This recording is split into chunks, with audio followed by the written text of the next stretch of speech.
मुख्यमंत्री नवीन पट्टनायक गंजाम जिला गस्तरे आसी निज निर्वाचन मंडली हिंजिली निर्वाचन प्रचार शुभारंभ करिसेंती। मुख्यमंत्री 5T अध्यक्ष बीके पांड्यान आसी 10 घंटा 30 मिनिट समय हिंजिली सभामंडप में पहुंची जनसाधारण को उद्बोधन देते। ଏହି କାର୍ଯ୍ୟକ୍ରମରେ ଅର୍ଥମନ୍ତ୍ରୀ ବିକ୍ରମ କେଶରୀ ଆରୁଖ, ଆସିକା ସାଂସଦ ପ୍ରମିଳା ବିଷୋଇ ଓ ଆସିକା ଲୋକସଭା ପ୍ରାର୍ଥିନୀ ରଞ୍ଜିତା ସାହୁ, ବିଜେଡିର ବରିଷ୍ଠ ନେତା ହରପ୍ରସାଦ ସାହୁ, ହିଞ୍ଜିଳି ଏନ୍ଏସି ଉପସଭାପତି ସୁଚିତ୍ରା ପଣ୍ଡାଙ୍କ ସହ ଦଳୀୟ ବରିଷ୍ଠ ଓ କନିଷ୍ଠ ନେତା, ପୋଲିସ ଓ ପ୍ରଶାସନ ଅଧିକାରୀ ଉପସ୍ଥିତ ଥିଲେ। ମଞ୍ଚାସୀନ ସାଂସଦ, ମନ୍ତ୍ରୀ, ଦଳୀୟ ପ୍ରାର୍ଥୀ ତାଙ୍କ ଭାଷଣରେ ମୁଖ୍ୟମନ୍ତ୍ରୀଙ୍କ ଲୋକପ୍ରିୟତା, ଜନ୍ମଠାରୁ ମୃତ୍ୟୁ ପର୍ଯ୍ୟନ୍ତ ଲୋକାଭିମୁଖୀ ଯୋଜନା, ମିଶନ ଶକ୍ତି ମହିଳା ଯୋଜନା ସମ୍ପର୍କରେ କହିଥିଲେ। ଓଡ଼ିଶାର 4.5 କୋଟି ଓଡ଼ିଆବାସୀଙ୍କ ପ୍ରିୟ ନେତା ନବୀନ ପଟ୍ଟନାୟକଙ୍କୁ ଷଷ୍ଠ ଥର ପାଇଁ ମୁଖ୍ୟମନ୍ତ୍ରୀ କରିବା ନିମନ୍ତେ ଶଙ୍ଖ ଚିହ୍ନରେ ଭୋଟ ଦେବାକୁ ଉପସ୍ଥିତ ଜନସାଧାରଣଙ୍କୁ ଅନୁରୋଧ କରିଥିଲେ ଏବଂ ମୁଖ୍ୟମନ୍ତ୍ରୀ ମଧ୍ୟ ତାଙ୍କ ଭାଷଣରେ ଆସିକା ଲୋକସଭା ଓ ସବୁ ବିଧାନସଭାର ପ୍ରାର୍ଥୀମାନଙ୍କୁ ଶଙ୍ଖ ଚିହ୍ନରେ ଭୋଟ ଦେଇ ଜୟଯୁକ୍ତ କରିବାକୁ ଅନୁରୋଧ କରିଥିଲେ। ସେହିପରି 11 ଘଣ୍ଟା 30 ମିନିଟ୍ ସମୟରେ ଶେରଗଡ଼ରେ ପହଞ୍ଚି ଏକ ସଭାରେ ସେହିପରି ଅନୁରୂପ ଭାଷଣ ଦେଇ ସମସ୍ତ ବିଜେଡି ପ୍ରାର୍ଥୀଙ୍କୁ ଶଙ୍ଖ ଚିହ୍ନରେ ଭୋଟ ଦେବାକୁ ଅନୁରୋଧ କରିଥିଲେ। जय जगन्नाथ, जय माता रानी एवं हिंजलीर प्रिय भाई और भौणी माने आपन मानकु समस्तंकु मोर नमस्कार। आज हिंजलीर 2024 निर्वाचन प्रचार आरंभ करी मु बहुत खुशी। हिंजलीरू ही आरंभ है विजु जनता दल जय यात्रा। विजयर शंख ध्वनि आपन माने आज एते खरारे गरम रे आसी मु आपन मानकु धन्यवाद जनाऊँ।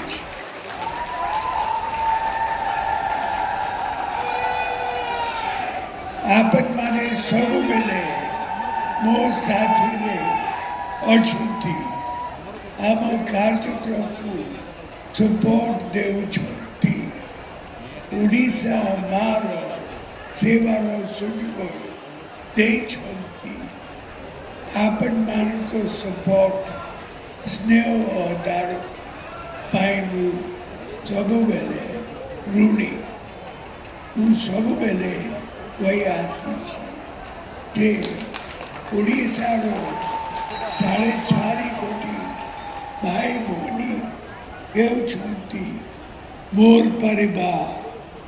मोर ए 4.5 कोटी परिवार को कल्याण पाए मु सबु बेले काम करी चली और शेष पर्यंत करी चली थी।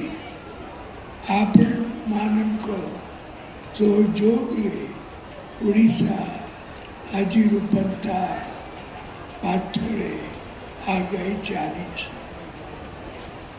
हिंजली सरगड़ आज सारा देश में विकास एक मॉडल आमर 5T स्कूल ट्रांसफॉर्मेशन कार्यक्रम हिंजली आरंभ करी। आम हॉस्पिटल कार्यक्रम हिंजली आरंभ करी। मंदिर विकास कार्यक्रम माँ तारा तारणी को पीठरू आरंभ होता। आपन मान को सहयोग यही सब कार्यक्रम विपुल सफलता हासिल कर सारा राज्य को बात दिखाई। विकास कार्यक्रम रे आपन मान को सहयोग पाए मु गर्वित। हिंजली विधायक भावे आपन मान को सेवा परिवार सुजोग देइथिबारु मध्य मु गरीब ओडिशा रे शिक्षा स्वास्थ्य परिवहन क्षेत्र में आज रूपांतर आसीची आज 70 लाख ना रूपांतर चारिती होई मिशन शक्ति माँ माने आज उद्योग निर्वाचन मंडल के आसते विजु जनताल निर्वाचन प्रचार सभार से उद्बोधन देले गंजाम जिला विशेषकर हिंदी निर्वाचन मंडली बहुत खुशी अच्छा षष्ठ थर मुख्यमंत्री नवीन बाबू केमी हे समस्त विजु जनता दल संकल्प भोट देवाई आज समस्त शपथ नहीं।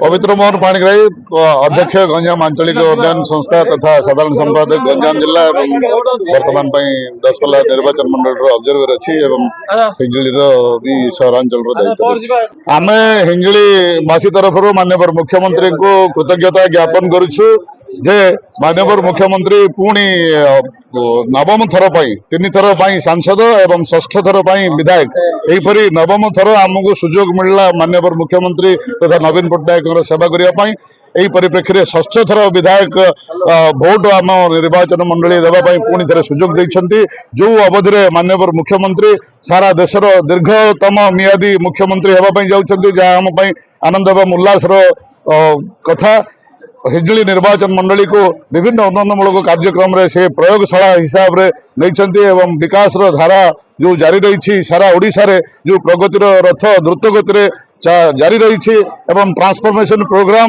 जहाँ सारा ओडिशा रे जारी रही हिंजिली अग्रणी स्थान ग्रहण करिछि एवं आशा करुछु जे जगन्नाथ आशीर्वाद जिलार अधिष्ठात्री देवी माँ तारातारिणी आशीर्वाद निर्वाचन मंडली अधिष्ठात्री माँ समलाई आशीर्वाद माननीय मुख्यमंत्री नवीन बाबू पुणी षष्ठ थर मुख्यमंत्री दायित्व नेबे एवं सारा ओडिशार विकास धारा को आहरी आगक आगक नेबे एवं 2036 मसीह जो लक्ष्य धार्य करा ओडिशा को सारा भारत वर्षर 1 नंबर राज्यर परिणत करने जो विकास यात्रा जारी रही से यात्रार से बिंदाणी हेबे एवं मुख्यमंत्री हिसाब से दायित्व नेबे आम हिंजिलीवासी हिसाब से गर्व अनुभव करुछु जे माननीय मुख्यमंत्री आमको पुणी थे सुजोग देते कार्यक्रम में सामिल कर आम विजु जनता दलर समस्त कर्मकर्ता आरंभ कर माननीय मुख्यमंत्री पर्यंत आम काम विश्वास करूँ कथार विश्वास करूना और जहाँ प्रतिश्रुति दो ग्यारंटी भाव में आम पालन करूँ। ब्यूरो रिपोर्ट गंजाम समाचार। गंजाम समाचार आपणकर लेटेस्ट खबर पई लाइक शेयर सब्सक्राइब एवं फॉलो करंतु। गंजाम समाचार फेसबुक यूट्यूब ट्विटर पेज को अधिक तथ्य पई विजिट करंतु आम वेबसाइट www.ganjamsamachar.com।